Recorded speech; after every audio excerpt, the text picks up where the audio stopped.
Hello, I'm MkII John. and I'd like to welcome you. First of all, let me take just a moment to thank you for allowing me back into your homes.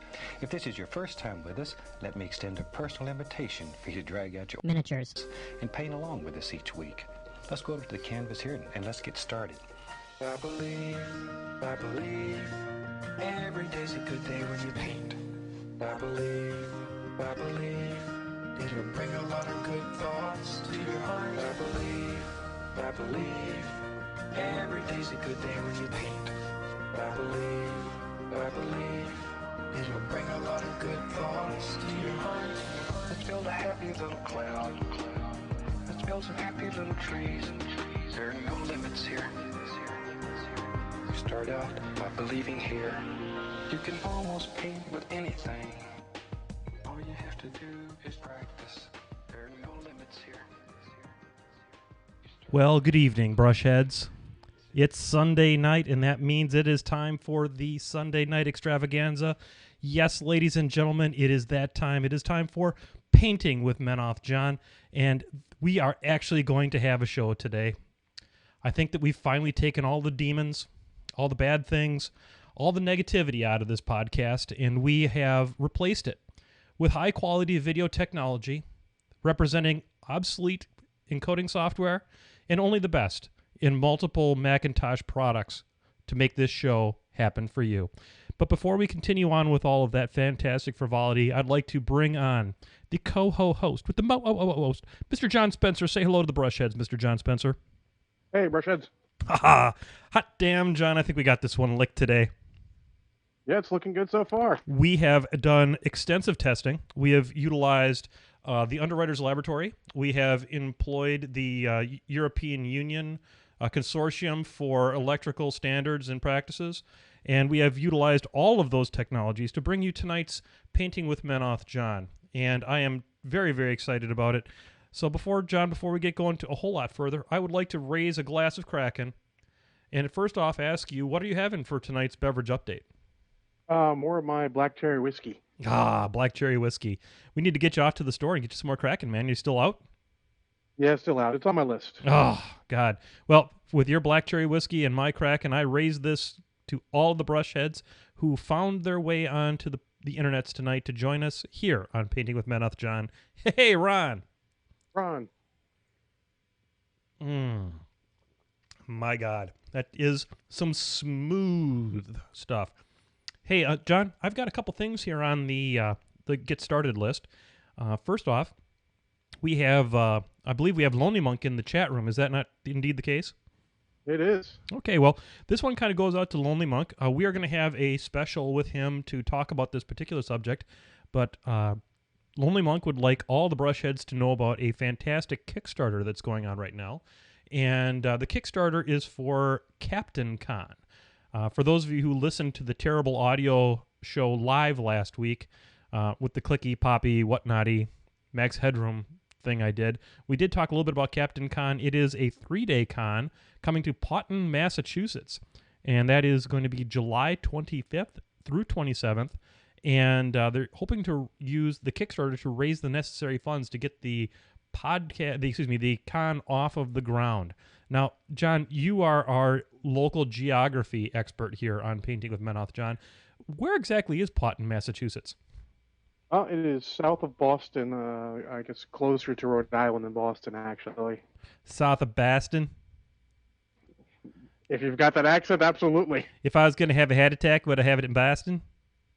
Probably. All right. Well, so I want you, all the brushheads, go check that out. There are some awesome ways that you can help support that. Lonely Monk and Snake Man are head honchoing this thing, and it's going to be a great time. These are the creative forces behind the War Machine portions of the TempleCon. So we got that kind of going for us. So any thoughts on that one, John? No, I was looking to go, but it's too close to the ATC for me to make it. Yeah, I totally understand. At this point, I don't know if I'm going to get a chance to get out there and see it. It's a little bit right in the middle of some other cons that I'm going to, and I have to kind of budget out my vacation time. So I'm just not sure if this year is the year that MkII John makes an appearance. But I'm probably going to throw a little tip in the jar to him because I highly support these guys. They always put on a great show, so check it out. I also felt like I owed the brush heads just a quick explanation of what happened last week. In the midst of all of the attempting to try and get better picture quality for the Painting with Benoth John Sunday Night Extravaganza, I ended up messing up literally every possible configuration setting for the Flash Media Live encoder that Adobe makes and have recently abandoned as a supported piece of software. So they got that all screwed up, and what ended up happening was I encoded the sound at like, I don't know, like 5 bits or something like that, and basically Russian television has more bandwidth than what I was encoding the show on. So that's what happened. It won't happen again, but we are probably not going to make any changes now until something like, I don't know, Open Broadcaster software comes to the Mac or something like that. So hopefully the sound and the picture are going to be good enough for the brush heads out there. We love you. We're trying to bring the best podcast we can to you. But for right now, I think we're going to stand pat and try to get a handle on having like 2 shows come out in a row that are actually worth listening to. So. Absolutely. I'm knocking on wood for that. Absolutely. One last little quick thing here before I switch cameras and go down to the painting cam. And I'm painting Flamebringers this week. John, what are you painting? I am painting my custom sculpted Ashland Elise. Ah, the one that Captain Spud made for you. Yep, he made it. You got to see progress live on the Lost Hemisphere blog a couple years ago. Yeah, his sculpting skills are absolutely legit. And he was part of the Lost Hemisphere family back when I was part of the podcast over there. So I think that's going to be great to see some finished pictures of when you get done with it, John. Absolutely. We were talking a little bit about CaptainCon here just a second ago.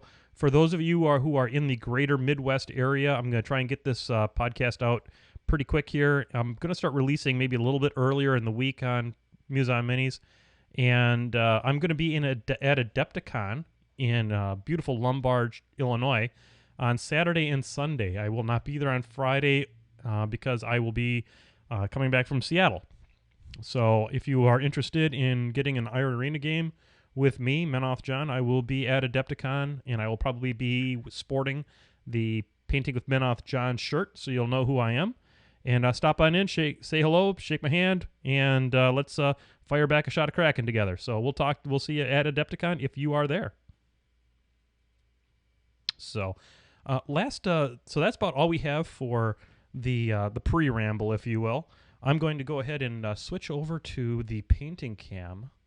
There we go. That's professional podcasting right there. You'll notice I just simply clicked one button, and I seamlessly dissolved from my ugly mug down to my painting table, where you can see 5 Flamebringers who have been primed and had the horses base coated using my airbrush. So I'm trying to do a little bit of a realistic kind of a brown with some tans and things like that, trying to follow the painting guide a little bit on the from the Vengeance release book. So that's what I'm going to be painting tonight, and I'm going to kind of get going on that while John helps us with some deep thoughts. All right. Well, I only got a couple games in the past 2 weeks, 3 total. 3.5. 3.5 games. How do you have half a game, sir? Well, we'll start with that one. It's kind of funny, and the deep thought is kind of shallow. One of the locals was playing against one of the brush heads, Bowie, and he had to leave because he needed to give his ride to his girlfriend. Mm-hmm. And so he's looking for someone to finish out his game of Legion with Thagrosh versus Kara Sloan with Signar. So after everyone else declined, I'm like, sure, why not? There you go. Long story short. Hey, there you go. English. Yeah, English. My second language. Legion stuff is broken as crap. That's my deep thought. Legion stuff is broken as crap. Well, that's the kind of hot, deep insight that we here at the Painting with Menoth John show bring to you each and every Sunday night here on Twitch TV.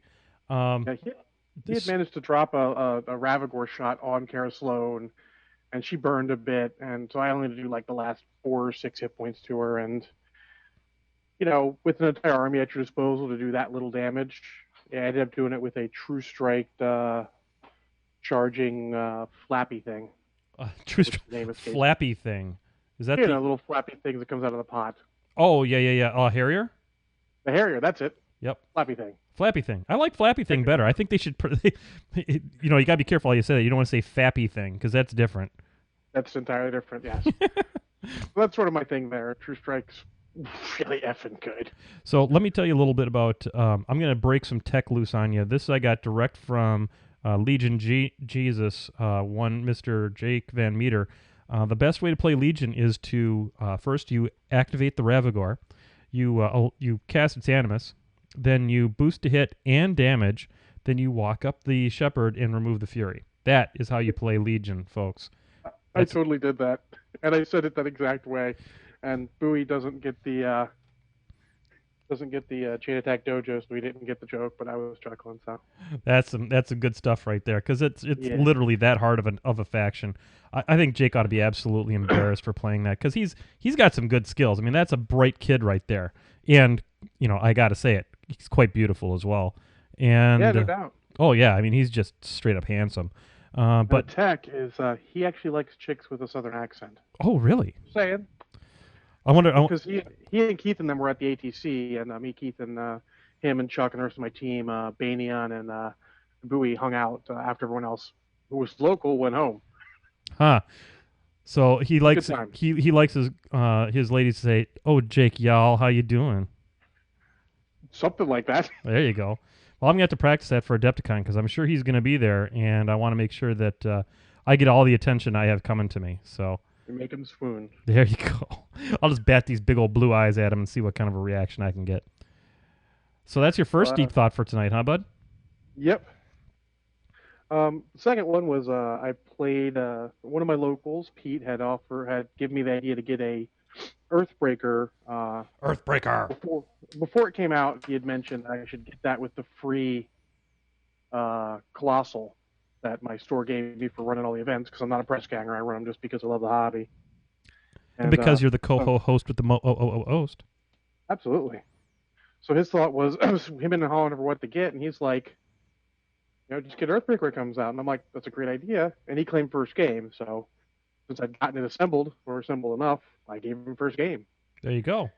He broke out Harkovich and let him choose either my Gorton list or my Ostrom list, not telling him anything about them.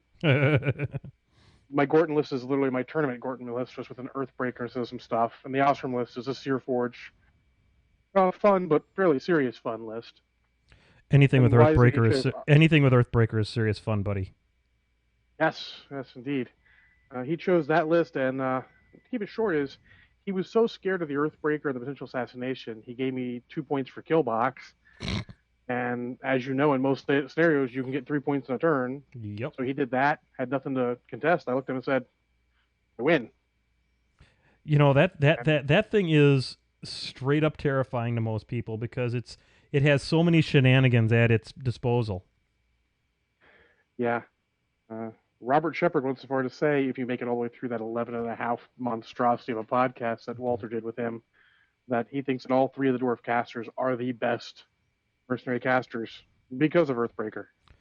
I can't argue with that, and I'll tell you that Earthbreaker is a game changer for the mercs. There's no two ways about it.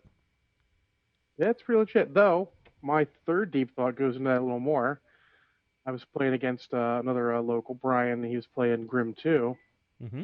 And I'm like, he moves Grim up and hides behind a wall. And I'm like, Earthbreaker don't care about no walls. Just drop one hit on him and he's done.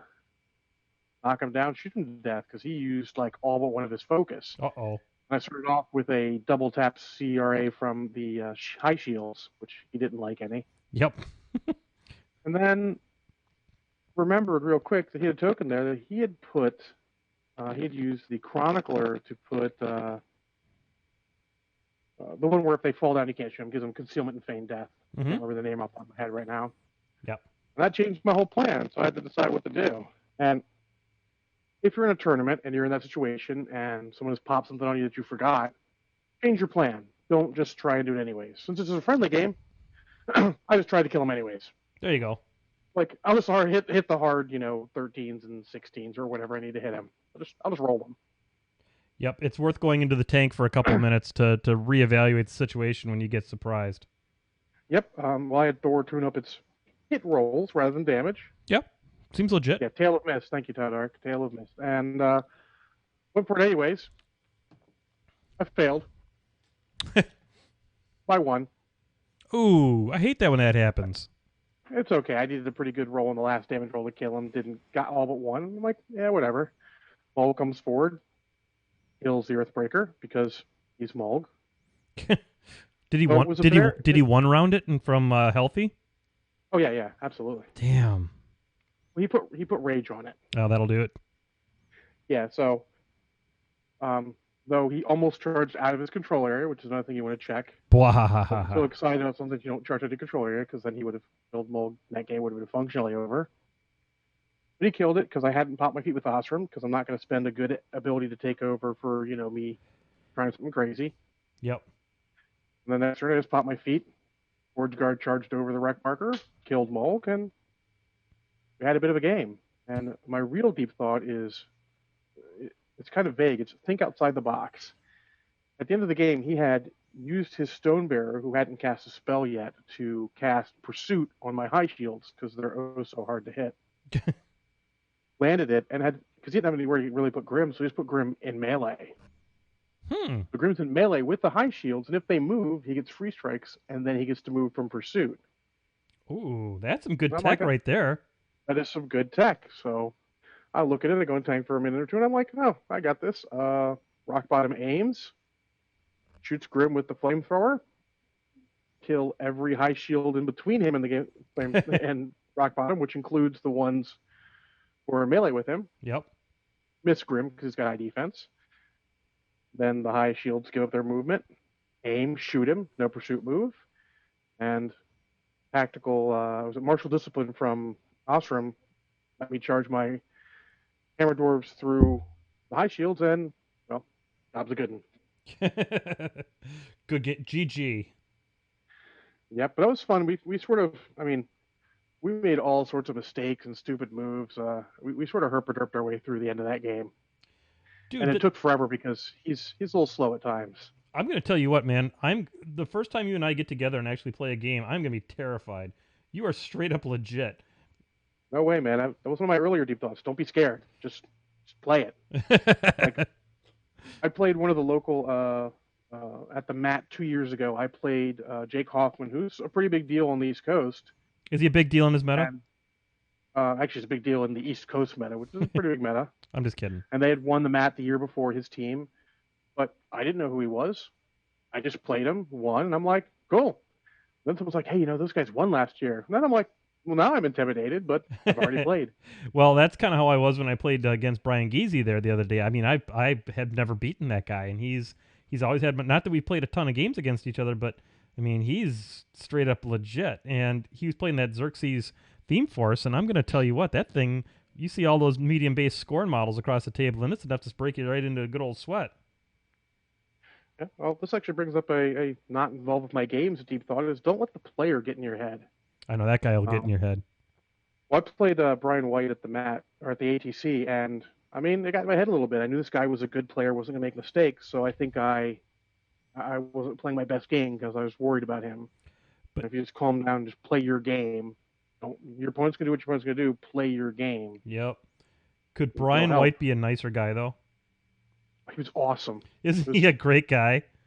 I've never had more fun losing a game, because it was a great game, and he was a good guy about it. He's, when people call you out on stuff that you're making mistakes, they're like, hey, you can't do that. He's just the nicest guy about it. Like, hey, can you make it over that wall? I'm like, yeah, no, you're right, I can't. And furthermore, he'll call stuff on him. He'll like, if you forget like some kind of an ability or something, he'll totally tell you, even if it hurts him. Yeah. Yeah, I like him. And that actually will bring me to another deep thought. Holy cow. Yeah, no, we're getting tangential deep thoughts, so tangential that I'm almost forgetting about them. Is that when you're playing someone, you don't have to be accusatory or harsh if someone makes a mistake, especially if it's a measuring mistake. Remember, they're looking at an angle. It may look awesome to them, and you'd be like, that's too far. Just be nice about it. Yep. Like, hey, that guy moved a little far. Like, oh, okay. Almost no one in this hobby is gonna be a stickler. And from your end, if you feel you have a really important measurement, try and scoot around to the side of the table, or use put tape measure on the table, or get like a precision measuring tool, a Yep. stick that's measured to the right dimensions, technically, Yeah. and Yep. put that down. Yep. Exactly. That'll help you. Yeah, absolutely. You know, And and that's in really when you think about it, John, do you want to win a game against somebody like a Brian White by a 16th of an inch? no, no, but if I mean, that's also don't afraid to call your own stuff out. Like I've called stuff, and my opponent's like came in and on. I'm like, nah, it's out then. It doesn't look into me. Yep. The same thing. Sometimes you just go, no, that's in.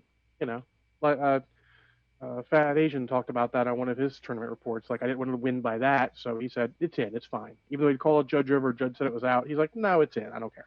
Yeah, I was listening to that particular podcast today while I was getting my car washed, and I just think that's a great attitude to have. I mean, you don't want to be that guy that it can go either way. And really, the instance that Fat Asian was talking about was where he had a base that had grazed some rough terrain, and it ended up within a 16th of an inch of what it needed to be and all that kind of stuff. So he ended up giving it to Jay Larson from Chain Attack because there was simply no way that they could say one way or the other that it was really truly that 16th of an inch.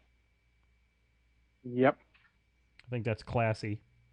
There, I just complimented Fat Asian. Seems like a cool guy. Oh, he's a good guy, and he hosts our podcast, and he is working with me on some more painting with Menoth John swag. I just can't talk about it just yet, but as soon as we get the prototypes, I'll be sharing it with the group and including you there, buddy. Excellent. So, well, my final game from was actually this past week. I played against my my local buddy Dave, and he was trying out his Aurora list. He's trying to get 2 convergence lists ready to go. mm-hmm. I beat him a couple weeks ago with Mike Gorton versus his double Axiom list. The carrier group list? It turns out since we get up, yeah, and since we work at the same place, we tend to get there at the same time. If there are games already going, it's pretty much us playing. Mm-hmm. But I played my Magnus 2 list versus Aurora, and what I learned from that list is overkill is always good, but sometimes you want to think about the particular bonuses and what they do and make sure you have them in the right spot. For example, I had to put Ian and Holt leaning to one side of the table near the Boom Howlers, and Magnus had his Renegade on the other side near the Chaos Assassins.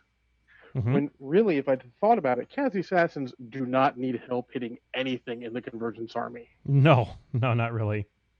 Gang is pretty much it. Yep. And and Boom Howlers, they could use the help to hit. Yeah, they sure can, especially with their guns. Anything.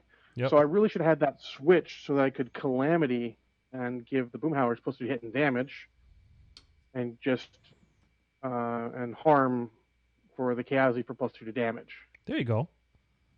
So at one point I had Calamity and harm on the same unit, and Chaosi Assassins kill the crap out of that unit. I bet they did. Holy moly.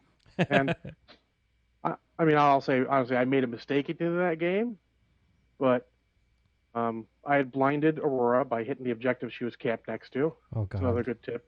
Don't stand next to the objective when Gorman is anywhere in the zip code. Yep, and saying that goes for an Earthbreaker too. Yep, I actually got her and her only Jack at the same time. Oh boy. And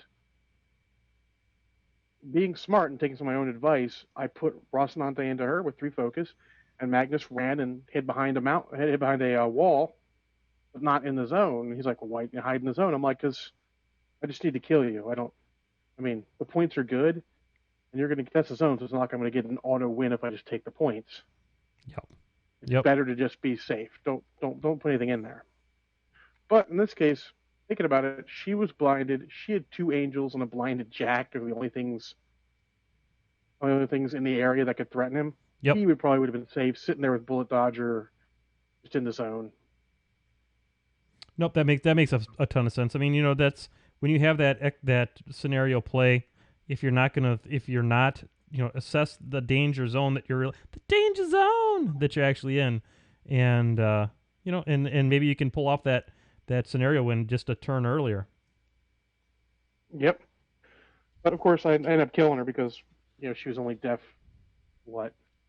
minus 412, and Rocinante kills that. Oh God, yeah. Aurora with a bad defenses, she's gonna have bad time. Yep. Well, that is all of my games. Well, cool. I mean, I know You got a game in too. we're butting up against some the flippity bloops here, but I thought I'd just mention real quickly. My buddy Zach and I came over to Casa John on Saturday. I got one game in this week, and with him, and I was playing Harbinger. Yes, I was back to the Protectorate. He wanted to play a Protectorate matchup against his Circle, and he'd wanted to try Kaya, and so I asked him before we met because I had a couple of lists I was thinking about. I had a Resnick 1 list that I wanted to play, and then I had a the Thyra list that I'd played at TempleCon with the Flamebringers that I'm painting right now, and so I asked him, "Do you want to play kind of something more janky, or do you want to play something kind of a little bit more legitimately tournament-ish?" And he said, "Well, give me a tournament list." And so I busted out my WTC Common Harbinger list, which is made up of the most common models taken from the WTC lists. Not necessarily Harbinger lists, but the most common models from the Protectorate lists at the WTC. And it's been a really solid list for me. And it was a really solid list for Brett Painter at the TempleCon, where he gravy trained all my lists and did much better than I did, which I didn't appreciate very much. And I ended up beating him. I got to go first. With Harbinger going first is on any kind of we're playing incursion. I did not cop out and just pick incursion. I actually did randomly roll it from the Masters pack, and ended up I got to go first. And when that list goes first against Circle, gonna have a bad time, Circle. And froze him in place for the whole first turn. He had Kaya with a Pure Blood and a Stalker and a Feral, and then he had the Blood Pack, and he had Skinwalkers, and I think he had that's most of his list, and then he had I think the Druid Wilder in there for the Animus and the Herding, and I ended up winning the game 5 control points to 0, mostly because I was able to, between Vilmon and the Paladin and Zealots and all kinds of other stuff, I was able to pretty effectively clear zones with the list. So I was a great game with a great partner, and I also played a game on Tuesday with Sean from Milwaukee. He's one of the legendary brush heads. He's he might be in the chat room right now, John. SC. God, I wish I could painting something or other. Is his SCA name? Painting? Yep. SC Painting Loser. That's yep, him. He's that's there. him. And I had a fantastic game with him. He played a Kador list, and I played a Ron Fires on High theme list. And I'm going to tell you what, that's one of my new favorite lists. It is all kinds of fun with the storm. I think there's some Stormfall in there. There's some there's one unit of the mittens and a couple of the mitten solos, and had a real good time with him. And then I proceeded to get my butt kicked by God, who the heck did I play after that? Oh, Adam Ball, who played a Gator list, and he I played a different list. I don't even remember what the hell I played, but it kicked my butt pretty effectively. So my thoughts on that. Opponents. Go ahead, buddy. Both your first two opponents, thank you for the game. It was great to get in. Yep, yeah, absolutely. It was fantastic to play a game against Sean too, and play against Adam. Adam now moved to Bismarck, North Dakota for some reason, so he won't be playing in our dojo anymore. But look out, Bismarck, you got yourself a legit player coming your way. So I am going to put this pony down right now so that I can pour myself another shot of Kraken. John, it's that time, isn't it? It is. We have so much work to do on this podcast. I don't know how we're going to get it all done in 90 minutes, John. I don't know. It's a lot. We'll have to take a couple of these flippity bloops kind of quick. All right, we're going to do lightning round flippity bloops. So it's going to be zappity, flippity, bloop, grumble. So I'm going to put the Kraken down. We're gonna raise this one up to the brush heads. Hey, flippity bloop, run! Ron. Hit me with your best shot, John. All right. Well, I'd already pulled it out, but SC Painting Loser asked what should he distract you with. The answer was, of course, Kraken. Kraken wasn't. The game's already passed, so. That's right. There are other things he could distract me with that would certainly catch my eye, but I'm just going to leave it at Kraken. All right. Well, I'm gonna jump around a little bit with these. Dave Monroe asked us for last week's favorite model that you never want to play. That I never want to play or never want to play against? Never want to play. That I never want to play. I never want to play Dan and Blythe and Bull. Because I feel like I'm going to have a bad time. Bane themeless. 3 points. They're actually pretty good. How many points? 3? 3 in his list. Okay, well, that might be a reason. And someone asked me, I believe, on a thread that I just posted a picture of the completed Dan and Blythe and Bull because I finished them today. He asked what was wrong with them. And I said 4 points. Yeah, that's pretty much it. I've used them in my McBain Themeless was my first list I played, and I've played them in legitimate tournaments, and they've done okay. I am happy with them for 3 points. I would be less happy with them for 4. If you look at who... I've never used them for 4. What's that? I've never used them for 4. Yeah, why would you? I'll tell you, if you look at what they do, they would be... They remind me a little bit of what Hearn and John bring to the party. Just not as good. Yeah, they're just not as good. 3 points. I know, that's exactly it. That was my total point, is that those guys are 3 points, and they are totally worth it, and I love playing those guys. But, for 4 points, Dan and Blythe and Bull, not so much. Flippity bloop. Well, mine's going to be the Archangel. Oh, yeah. Yeah, because Legion's broken, but I'm never going to play them, but that model is super legit. And Thagrosh one getting to bring it back from the dead is a thing, and yeah. Yep. Sounds good. All right. Well, the next one's from Merlin. It's just his handle on Twitter. We're not. Nigel's in Iowa. We don't have a wizard calling in on us, do we? Maybe we do. Oh, that's awesome. What's up? He said, if Nigel's in Iowa, who's taking care of his hedgehog? And he said that's not a euphemism. I'm gonna have to. At first I was gonna suggest the Jackie, legendary brushhead Gex the Lizard, but she moved down to Iowa too, and so she can't be taking care of it. So I'm gonna say Sweet Casey. Maybe he brought the hedgehog with him. Leodio, I think his name was. I remember from podcasts.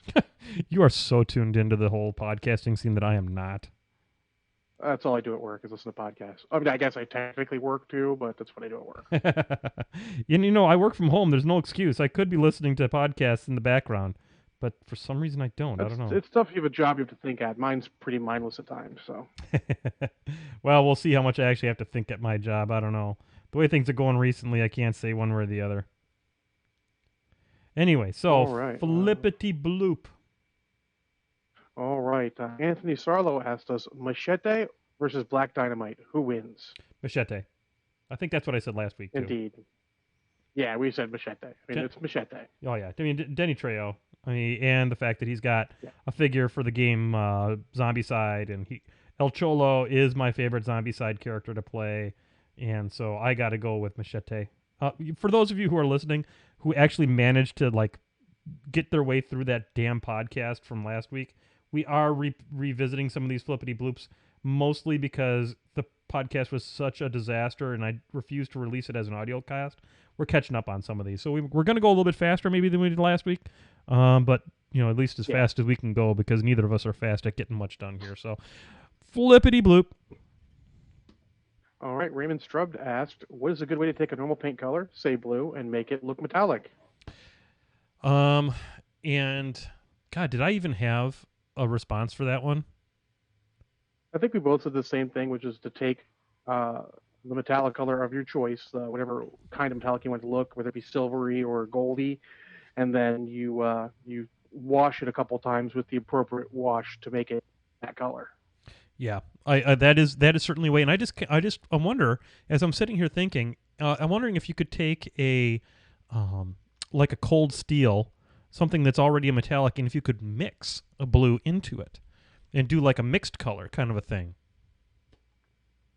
Possibly, it would probably take a bit a bit of working to get that to go right. But hey, It sounds like it oh, hi has Brett the. Painter and Tadco. It sounds like it. Yeah, exactly.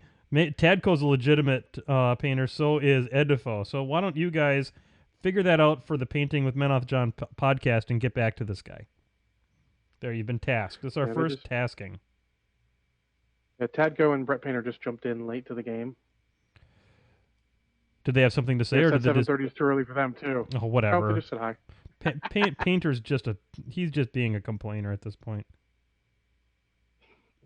Whatever's Painter. All right. You know, I'm gonna jump around a little bit here. Scott Hebel II asked, best metallic paint.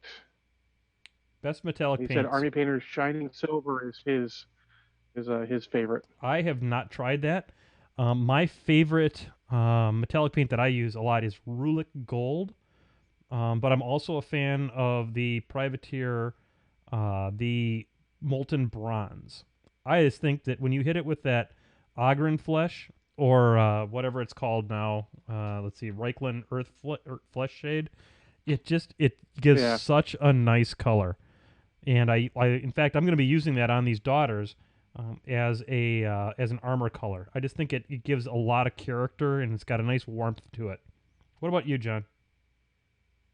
Well, first I'll jump in, and Tadco says mixing the paints to try and make like a metallic blue doesn't work. He's tried it, so go with the metallic, then the wash over it. And I have to echo what you say is so far, Rulic Gold is the best. I mean, it's the first PP metallic I picked up and really liked because it was the new formulation. I got one of their old ones that was kind of meh. Oh my God, it was terrible. Yeah, and I'm still looking for good metallic lines, so I might pick up the Army Painter line if Scott Hebel II says it's pretty good. Yeah, I mean, I have not tried it. I'd love to find a good silver. I mean, I use Cold Steel a lot from Privateer, and but that's got issues. I am not a fan of the Citadel metallics right now.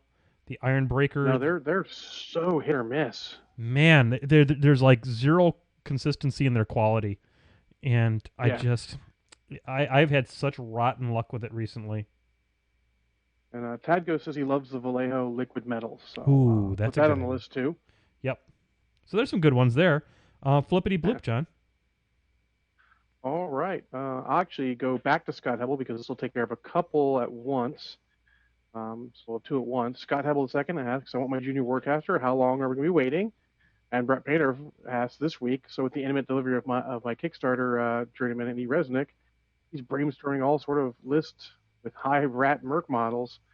Am I allowed to call this Ocean's 18, or do you try to rip another movie title off? I think we definitely need to. Scott. Go ahead. I say, Scott, definitely. We know they're coming out now. They're shipping now. I haven't gotten an email yet. Have you, John? I didn't back it. Actually, a buddy of mine backed it for me. I gave him the money because I just wanted a couple of the casters. I actually don't play video games enough to spend money on a video game. Makes sense. I have not gotten my email yet. I'm hoping to get it this week. I'm very excited to get them.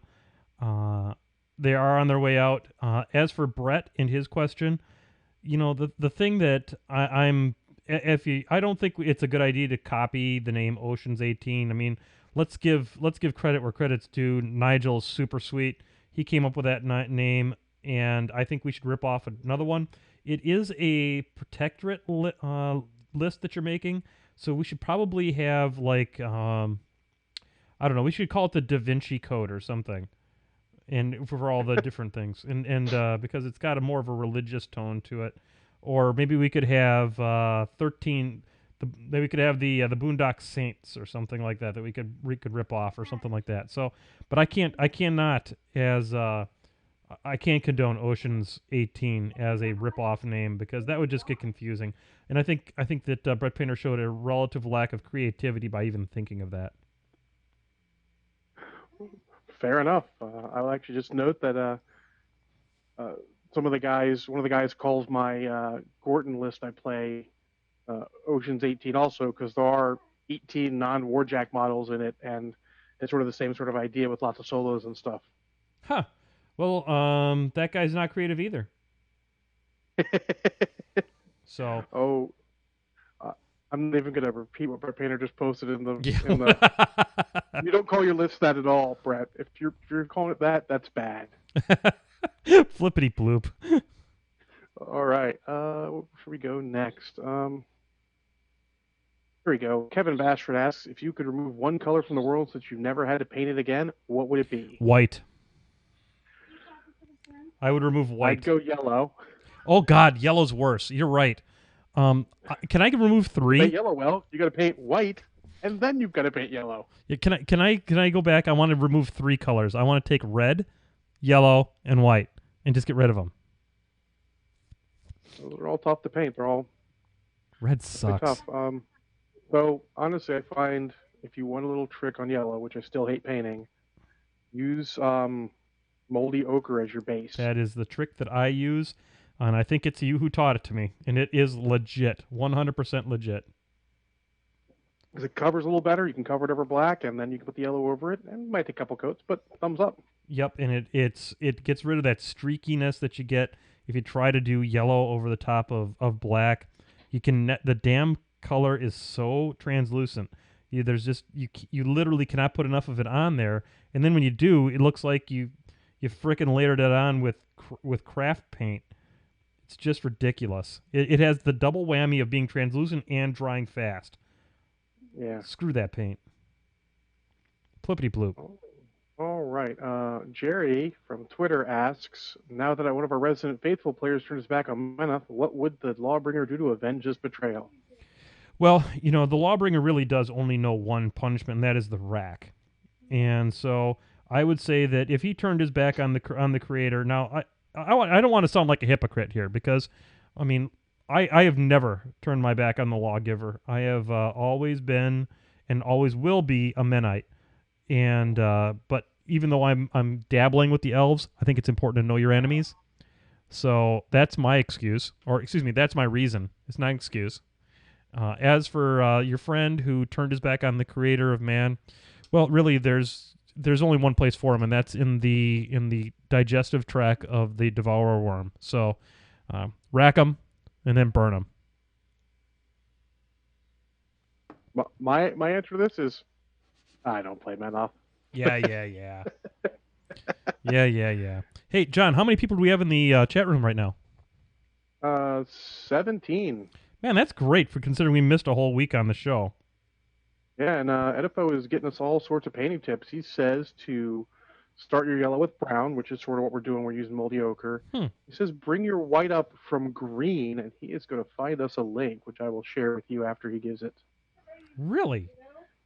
Yeah, I was skeptical, but hey, he knows how to paint, so... I got the Assyria that he painted for me, so anything he says to me is now frickin' gospel. We need to get that guy on again. We need to get him on the show again. Yep. Oh, he popped me a YouTube link, so can I open that? Open it. So I'll open it, save it, and I'll shoot it to you after the podcast. Yeah, but that sounds great. I mean, I had never even thought of using building up a white from a green, but I guess it probably gives it that darkening on the edges that is so elusive that I have so much trouble getting. Yeah, so I'll take a look at that Edifo. Thanks, and we'll see what we can do with that. Super sweet, flippity bloop. All right. Well, Joseph Merrick asks, have you read Rites of Passage yet? If so, what are your top picks for story moments? Rites of Passage. What the hell is it? It's one of the books. I think it is the Thagrosh book, if I don't miss my guess. I thought the Thagrosh book was Mutagenesis. That is. So let's see what Rites of Passage is. So obviously no. Yeah, I haven't either. I'm woefully behind on reading books of any time. I just got done reading finally read the fluff from the last league, not the Charsog League, but the last one that finished up that they compiled everything, the one that had the Cephalix in it. And that was sweet. That was really well done. I thought that the storyline was there. It was great. Lucant is 100% distilled badass. Can't argue with that. And Joseph Nick says it's the Kickstarter book, Rites of Passage. Is that Kickstarter book? Oh, nope, no idea. Haven't read it. Not gonna read it until it becomes free. Yeah, I didn't get it on the Kickstarter, so. Yeah, I did not buy that That's- book. I just got the I got the figures and I got the video game because I didn't want to get the battle chest. Gotcha. All right, so that's that one. Sorry, Joe. Let's see. No, I don't mean to not be able to answer one of legendary brushhead Joseph Merrick's, and he is truly. You know what? He's close. I'm gonna give him epic, epic status right here on the show right now. He contributes every week to the show, so he's got. I'm gonna give him epic status. So the God dang it, I'm out of Kraken. I'm gonna quickly pour some Kraken and induct him as the second member of the epic legendary brushhead club. The first one, of course, being Edifo for the lovely Assyria that he sent me. So, Joe, this one's for you. Hey, Ron. Ron. Tasty. I love how these flame burgers are coming along, John. Yeah, they're looking good. I'm loving it. Anyway, so go ahead. Flippity bloop. All right, next one. Let's try real quick to go through. We're gonna do 3 people. The one from Ashton that sent us an email. I'll read it out real quick. He says, "My name is Ashton. I'm a local that plays in the same shop as the Chain Attack guys. I was talking to Jay the other day about using the avatar more. He's owned the model for almost a year and used it maybe once. Any suggestions on list composition or a caster to run with?" Okay, I'm going to go through this pretty quickly. I hope he picked up on some of it, but that from last week. But the thing you want to do with Avatar, he's a great Jack. Don't get me wrong, but you got to, because he's a character. If you're trying to prepare for a tournament, he's only going to show up in one of your lists. So you want to pair him with things that turn him from, oh my God, he's fantastic, to, oh my God, he's bananas, incredible. So what does the Avatar love? The Avatar loves Defender's Ward for one thing. So he goes from 10/21 up to 12/23 immune to spells. So that is a huge deal. So that is one thing to look at. So who are your Defender's Ward casters? That would be your Sevi 1. That would be your Krios 1. That would be your Vindictus. So those are great guys. Anybody that can give him an armor buff. So an invaluable resolve caster like Krios 2. And I forget who else has invaluable resolve. The other thing that he loves to give is speed buffs. So if he can get a speed buff from like a Crusader's Call with Harbinger, that makes a lot of sense. If he can get a speed buff from Crusader's Call or God, I don't know who else has Crusader's Call, but so that's another thing to look at. Damage buffs are a friend because nothing's funnier than a power strength 23 big stick on the Harbinger. So ignite casters. So what you're hearing here is pretty much everybody. Amon doesn't really care because he can't participate in synergy, but he is a Jack that does not require focus, which is something that Amon will always like. So there's some thoughts for you. Look for those speed buffs. Look for those buffs that get him a little bit more armor, get him a little bit more POW, and put him in those lists and give him a try. He's one of my favorite Jacks. Any thoughts on that one? Well, I will say what I say to most people is just play him in every list to get a feel for him. Then you'll know, okay, he doesn't need it in this list. He didn't do anything in this list. There is no synergy. You'll get that out of the way real quick and decide what you like. Because that's really the key to learning a model. Just use it in every list with every caster you can. Yep. But don't try to do it too many at once. Use the models you know and then add in, like, say, an avatar to the list you already know and then see how it worked. Could not agree more. That's some excellent advice, John. Flippity bloop. All right. We're down to the last couple, and they're actually from 3 people, and a couple of them are related. So we will we'll go through Brett Painter since his 2 are silly. His other 2. He says, "Do I need to subject my child to Nintendo Hard before I get a Wii U?"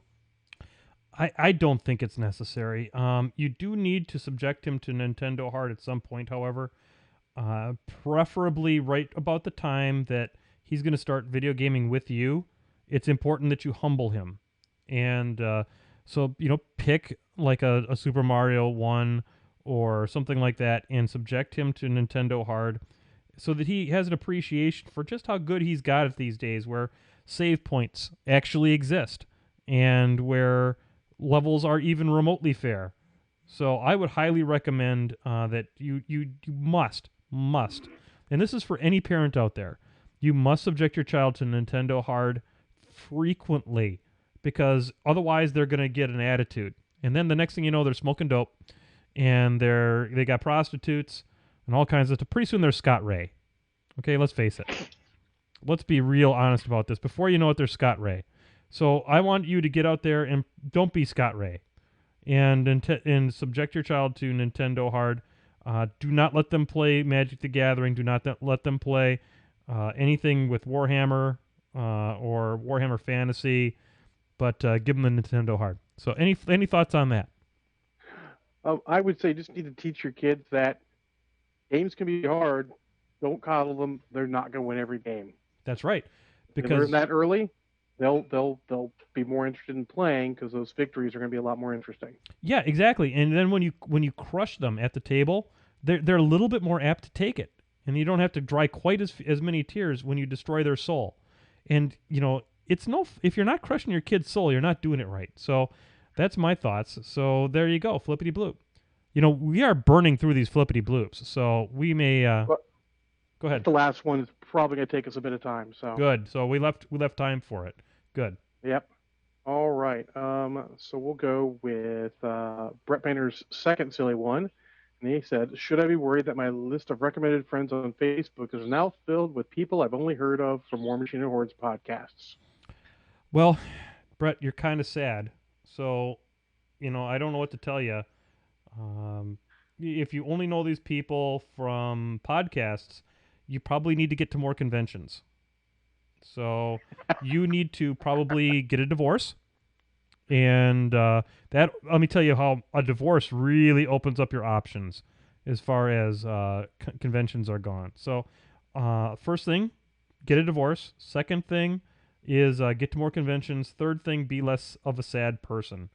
So there you go. Any thoughts on that? Because he's pretty sad, John. I mean, we can't pull punches here on Painting with Bennett, John. He's been kind of happy recently. He's been kicking the crap out of one of the other locals. Probably using one of my lists. No, it was Trolls, because he was toughing all over the place and pissing him off. Oh, that'll do it. So he's resorted to an unfair list. I can't make fun of him. I would say fully a third of the people I am Facebook friends with I have not met in person or only met once. And most of my recommended friends are people from podcasts also. And it turns out that the guy that you spend an hour and a half with every Sunday night has never met you. Correct. So there you go. No, in all honesty, who cares? I mean, these days, these in the times of the internets, not meeting somebody in person for a little while is perfect. How long did I do Lost Hemisphere Radio without ever actually meeting, Chris Miller? And he is just an amazing person. So go ahead and get out there and, friend all those people. You have no idea who they are. They could turn out to be, absolute, criminals and all kinds of stuff. But, Brett, even having a friend that's a criminal is better than what you got right now. So go ahead and get out there, buddy. Flippity bloop. All right. We got a couple from Frank and one from Joseph Merrick, and I'm going to go through two of Frank's because his third one goes into Joseph's other one from last week. Sweet. So Frank asks, his silly one is, can an army use pink in its core paint scheme and not be silly? Yes, all the pinks. There's nothing silly about pink. Pink is a totally legit color. Get out there. It's a terrible color for the skin of a troll. Don't use it as a skin tone on a troll. It'll cause you to have to put all of your boom howlers into simple green. So, by the way, I finally settled. Thanks to Dan and Blythe and Bull, I have settled on a color scheme for the skin of my trolls for boom howlers. They're going to be that pale white. I think it works. It's easy to paint. Love it. So there you go. What's your thoughts, John? My thoughts is you can use pink and not be a silly army, but he shouldn't use pink anymore. He's had enough pink armies, and oh my lord. Yeah, you were telling me this guy's got a bit of a pink fetish when it comes to that, right? Well, he tends to take an army and he will make it some off-the-wall sort of color, and it will be bright as hell. There you go. pink really seems to be common in Rhett for some reason. Do you have any It's thoughts easier to on paint than it's easier to paint than the studio scheme, and if you Oh. can get a good wash, and it probably shows off the jacks a bit better than other colors. Man, could you imagine being the studio painter and have them roll up? You know what we want is an all-white faction. Ah! I would just quit. Oh, and on the same boat, one of my other locals is painting his drop zone commander pink. He's doing the drop ships right now, and they are very pink and very obnoxious. How is that game? I have not played it yet. I So, am not buying any more new games until I get my Relic Knights. I will pray It's for a you. rule. I will pray. I will pray for you.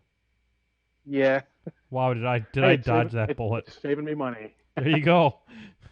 You should send Cool Mini or not a thank you letter, or your wife know. should. Well, actually, they were technically a birthday present from a couple years ago. That's very funny. Now they're cool. They're Soda Pop, right? Yep. Come on, Soda Pop. All right. You're on your own now. Come on, fix this. Anyway, So the next one from Frank is name 3 pieces of equipment no painter should be without. Okay.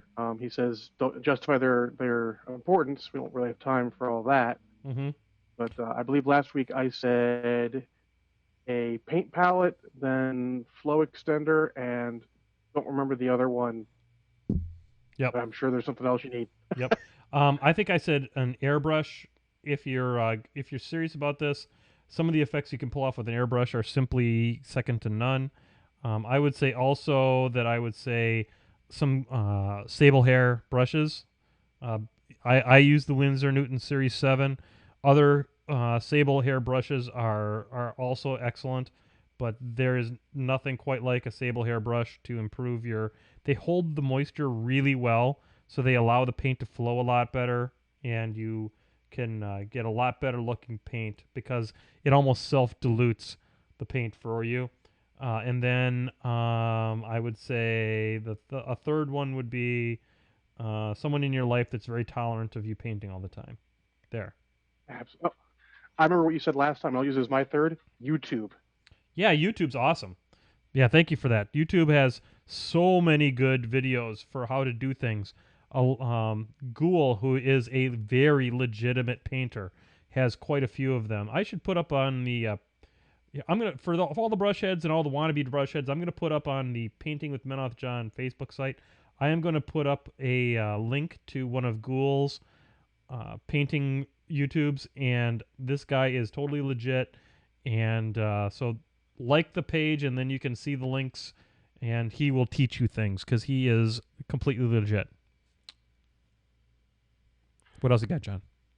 Okay, we got 2 more. One from Joseph, one from Frank Thompson again. And they sort of lead into each other. They're going to take a little bit of time, but we can try and be kind of brief on them. No, that's cool. If we don't roll into the media thing exactly on the half hour, that's fine. Yeah. Well, Joseph asked, what is your thoughts on Avengance now that it's released? Then Frank asked pretty much the same thing, but also your stance on digital versus paper books. And he goes into a lot of extra words here. And he asks if physical book releases are a dated model. So this is really interesting and actually fairly timely, because this last week I was on the Privateer Press forums with something that I try to avoid at all costs. And if you're a Facebook friend with me, you may have seen something on my Facebook saying, this is going to get me a perma ban if nothing else does, because I'm pretty sure that Privateer Press has an alert set up so that anytime that I post, that it automatically alerts a mod, so that it can come in like immediately give me a 3-day pass and close the thread, because I tend to rant a little bit. But I started a thread on the general forums known as a thought and a prayer, and in that I explore what Privateer Press decided to do with Vengeance, which was, for good or for bad, they decided that this book was going to be 100% spoiled before it ever hit the newsstand, or the game store, or wherever the hell you decided to get it. And so we literally, as a community, knew every statistic for every Jack, every special ability, every theme force, even. So essentially, the book was a compendium of fluff and nothing else really there. And I give my thoughts on that. And I likened it to a Christmas where and every one of us, I think, has had one of these where, when we were kids, we would go around the house and we'd try to find out where the presents were and all that kind of stuff. And if you have kids who are listening to this show who believe in Santa Claus, I'm going to give you 10 seconds here to turn off the podcast or skip ahead. Maybe skip ahead 10 minutes, 5 minutes. But anyway, you've all had that Christmas where you've searched around the house and you found where your parents hid the presents. And, you found them all. And what did that do to that Christmas? In my case, it was a pinball machine. My parents had spent way more money than they were capable of spending. And they had purchased one of those old pinball machines from the 1970s that were available at Sears. And it was my big, ginormous present for the year, and I ruined it. And in some respects, that's what I likened the Vengeance release to. It was that Christmas that you knew what all of your presents were. There was no surprises. All the presents were great, but that mystery and that surprise that you get when you went to find you went to open that present and it was something you didn't know what it was, but it was something you really loved, all went away. And so I put that thread out there, and that's kind of where I'm at with the Vengeance release. It is a wonderful book. Don't get me wrong. My angry elves sitting on the shelf are getting so much more play than they ever did before, and they are tons and tons of fun. The elves won this book hands down, and Assyria is great. Imperatus is going to be amazing, and all that kind of stuff. But I knew about it all, and I knew what the theme forces were. I knew about the theme forces so well that I went out and bought an extra Invictor UA for Assyria's theme force, and that's really unfortunate. So I guess my overall thoughts on Vengeance are that it's a great book. Okay, the models that we are going to get out of the Vengeance book are amazing. The casters, I'm painting these ponies right now. I'm really psyched at how they're turning out, and they're all great models, but the thrill is gone because we knew all about it. Now the fluff is amazing, but I'll be damned if I'm going to pay $35 for the fluff.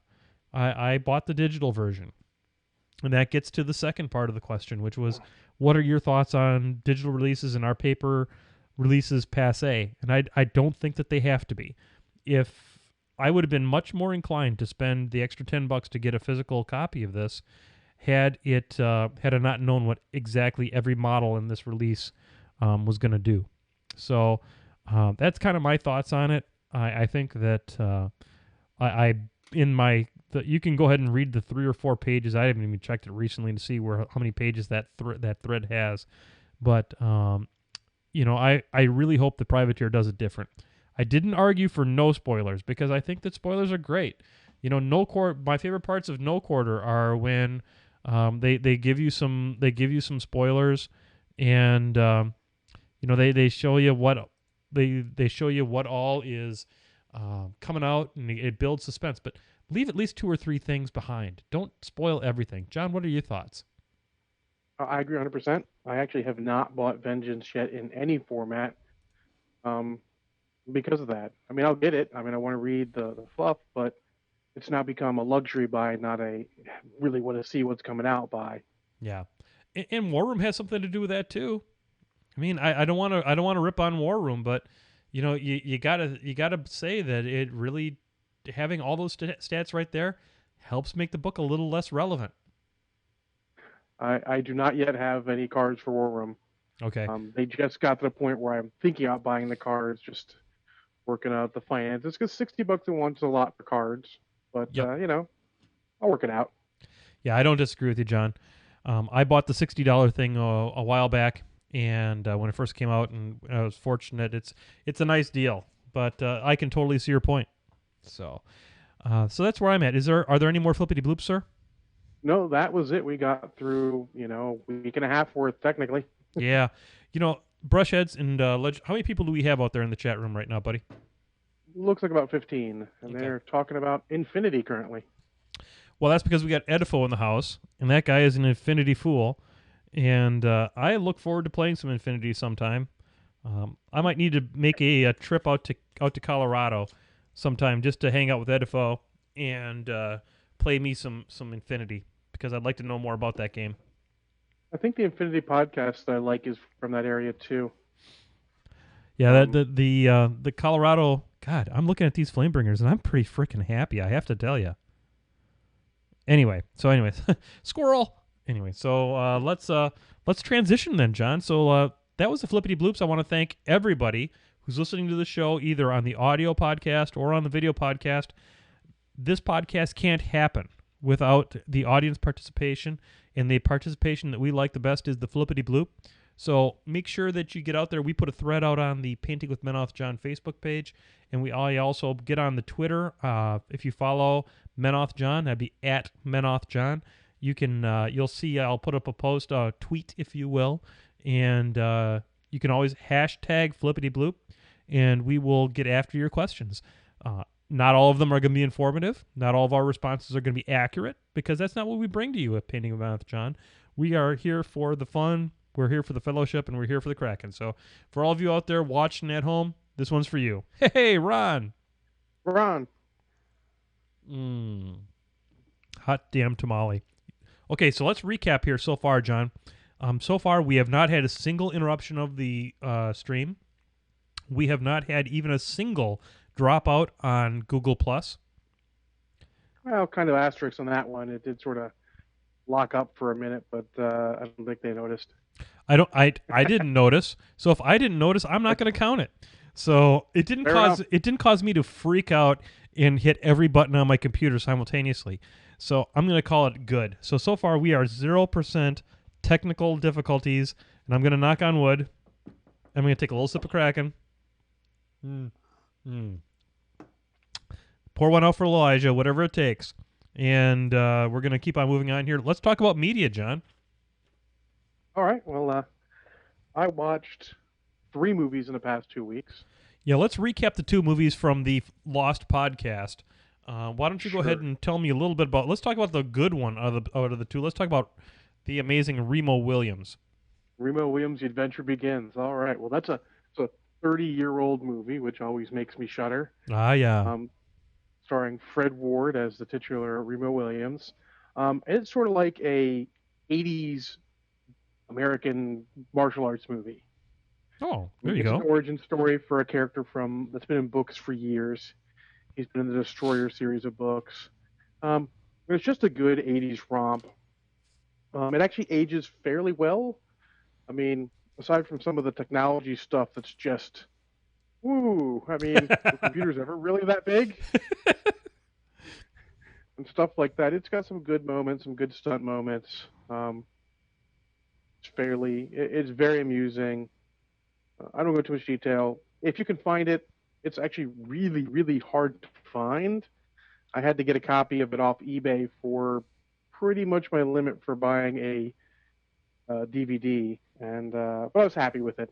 But if you can find it, watch it. It's one shot of Kraken. Are you referring? You said it was amusing, John. Is it musing and amusing? No, not amusing. Just amusing. So one shot of Kraken. For Painter, it is kind of Big Trouble in Little China style, but a little more serious. Aha.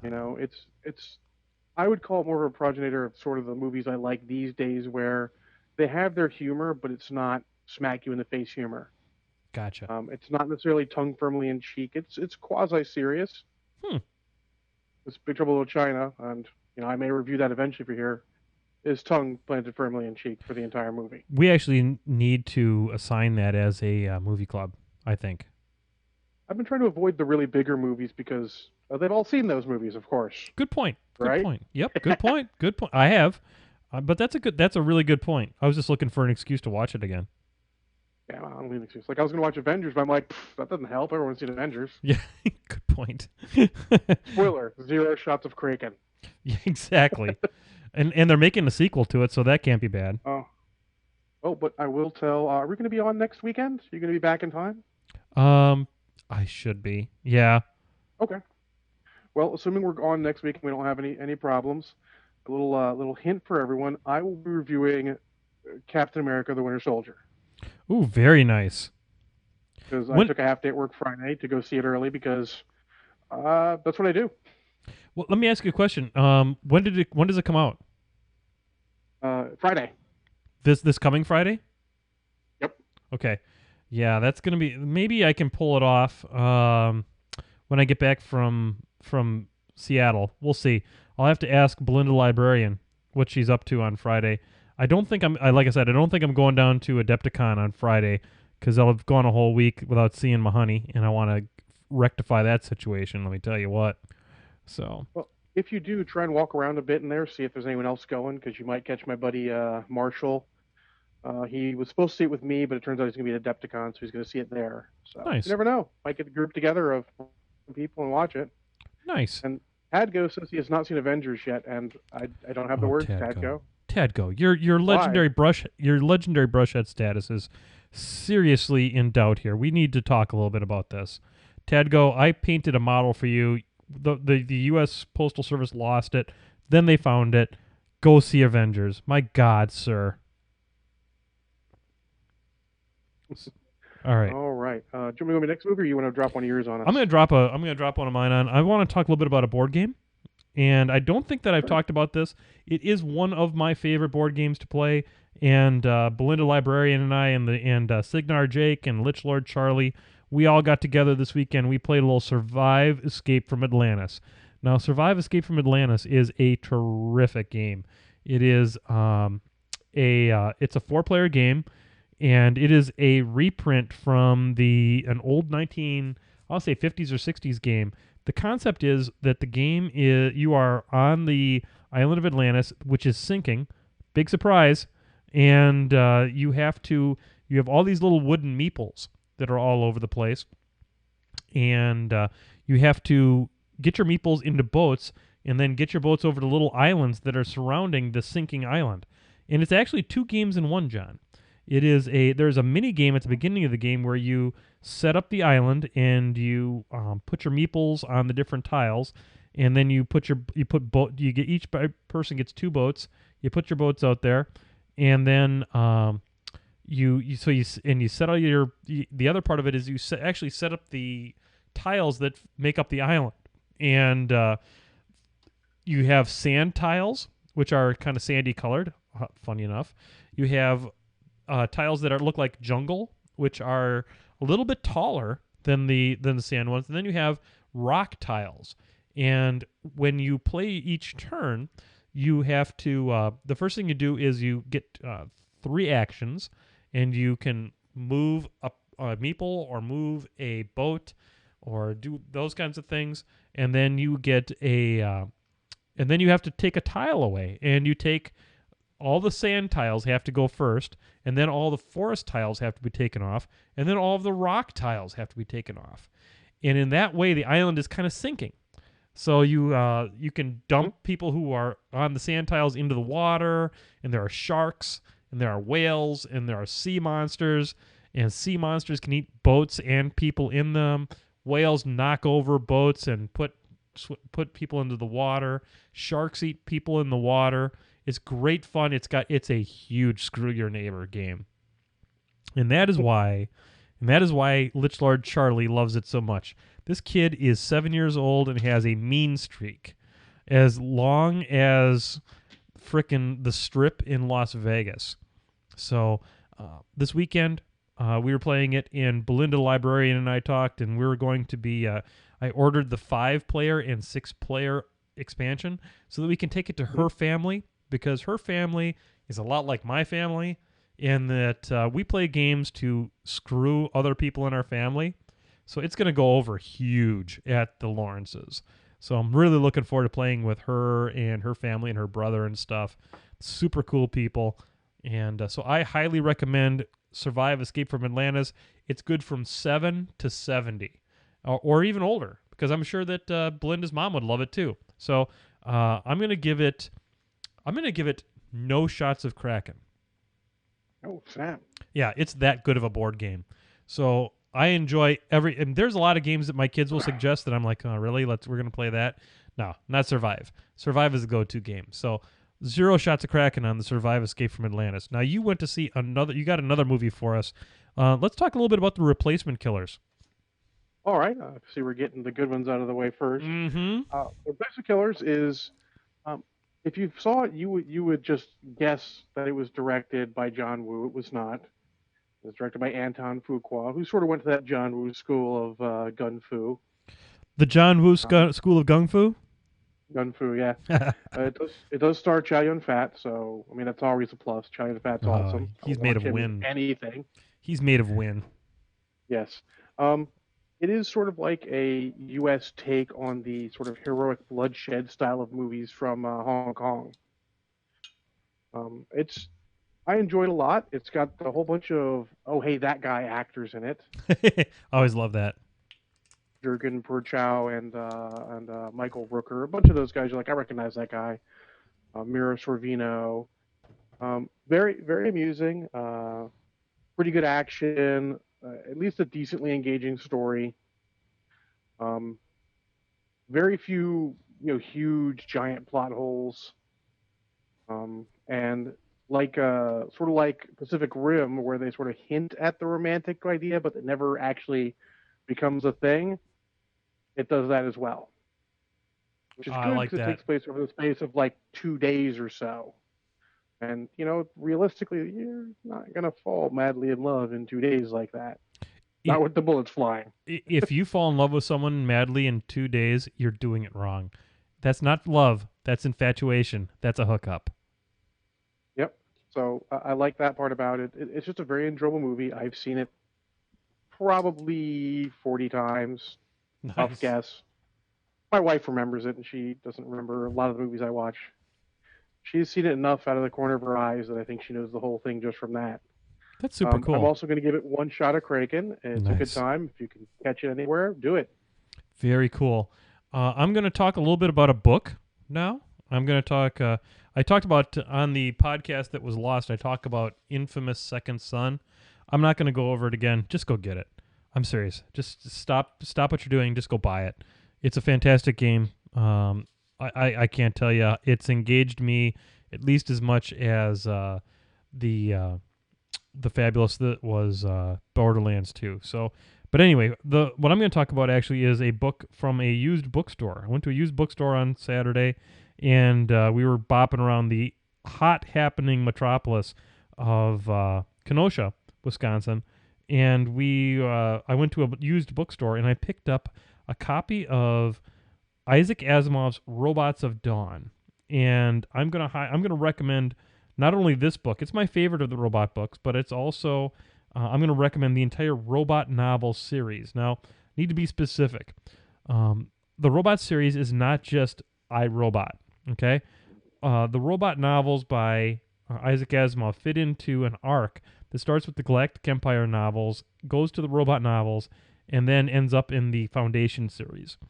And it is the robot novels explore Isaac Asimov's 3 laws of robotics, and each of them is a murder mystery. So it is a science fiction murder mystery. And the Robots of Dawn takes place on a planet where the population is so scarce that everyone has robots and really relies on them, and most of the human interaction actually takes place via internet. So you have people seeing each other with like viewers and stuff like that, probably hosting podcasts, probably painting models while watching podcasts, stuff like that.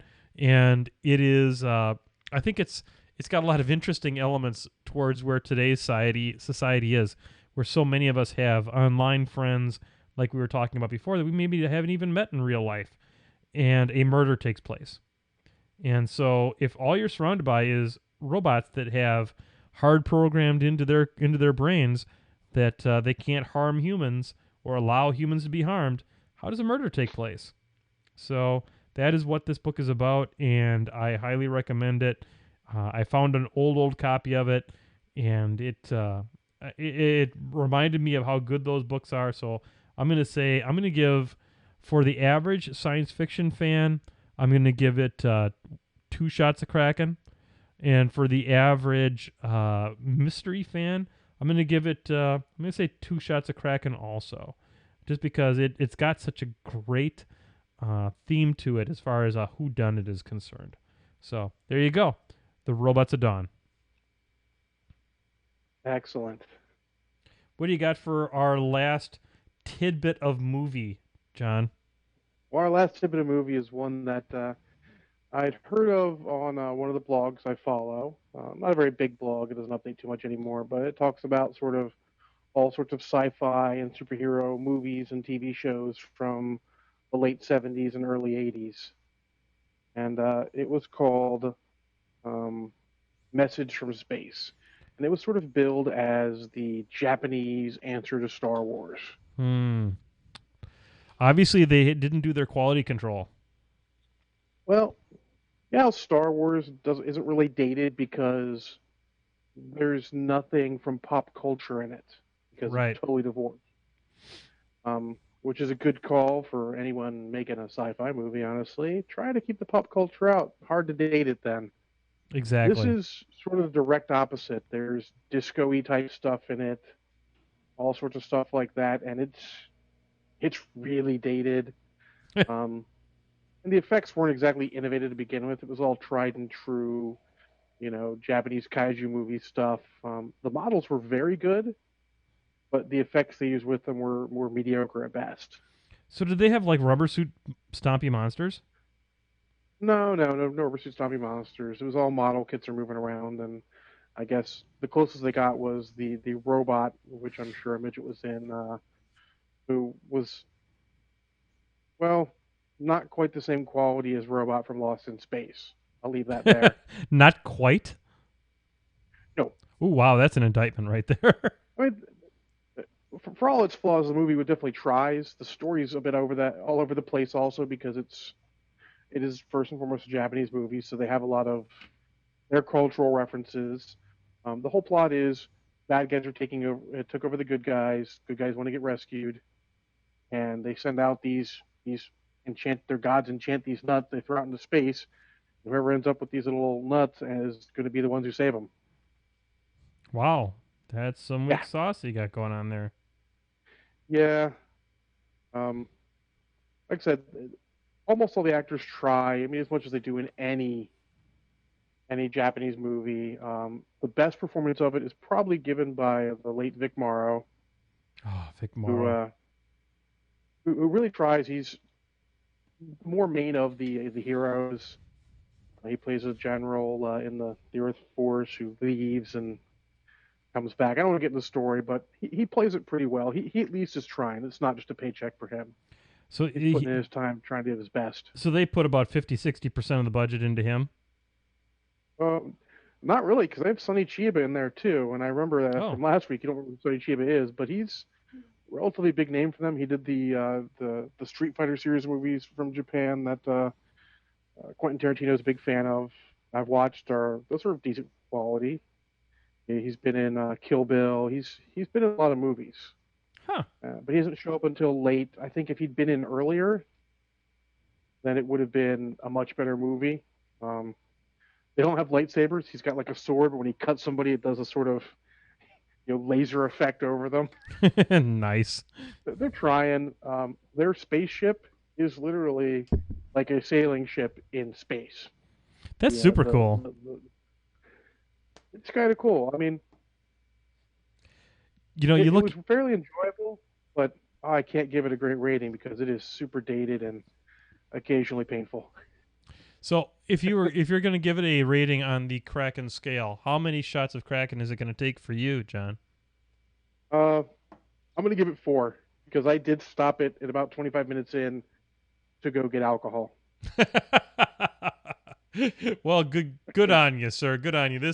The remainder of this shot of Kraken is for you, John Spencer, for sitting through that particular little turd known as Message from Space. And I might have another great one for you guys next week if I can get through the rest of Battle Truck, also known as Warlords of the 21st Century. Holy Christ, that sounds good. I'm gonna. Go ahead. I listened to a Junk Food Cinemas podcast with some guys from an old podcast website I used to listen to, and I really enjoy them bringing out like the cheesy '80s movies, and so I try and watch whatever they mention. So very cool. And I'm like, I'll give it a shot. Very, very cool. Well, John, it's that time, and yeah, it is time for Cosmos. Yep, it's time for some Cosmos. I need all the brush heads there to think real hard about it. I'm bringing up the music, as you can hear now. I'm MkII John. And welcome you. First of all, I hope you like the new music. to thank you I did a little bit of editing with the If this is your first time, PBS music, the remix that they did with Bob Ross. And John, we made it through a whole episode. We did. Absolutely amazing. Who knew this would ever happen again? The way the track we were on, it was just bad news. So I'm going to reach out to all the brush heads right now. I want you all to grab hold of your computers,